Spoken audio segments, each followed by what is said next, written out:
各位朋友，大家好，我是川河，欢迎各来到目仔观察。这是一个对台中发声的金融训练节目。中心毋忘，咱做伙用母语讨论国际大事。2025年7月，零售销售月增 0.5%， 总额7263亿。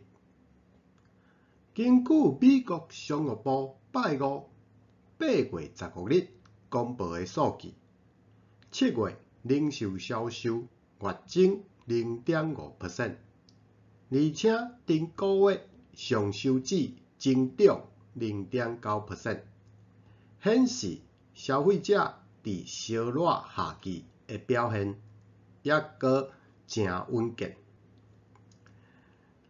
自8月初的7月就业报告公布了后，市场普遍预料9月17日联准会将会降一码，几率悬到 92%。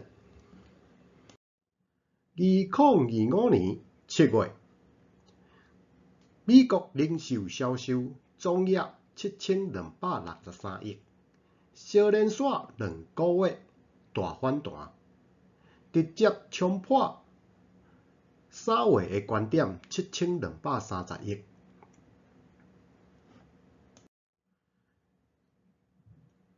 7月零售销售月增 0.5%， 而且6月上收指增长 0.9%， 显示消费者伫烧热的夏季的表现也阁诚稳健。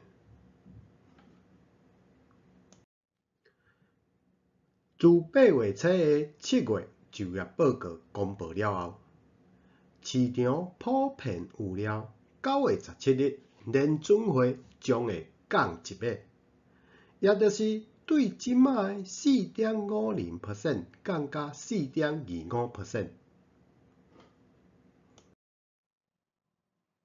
最后，感谢收看，再会。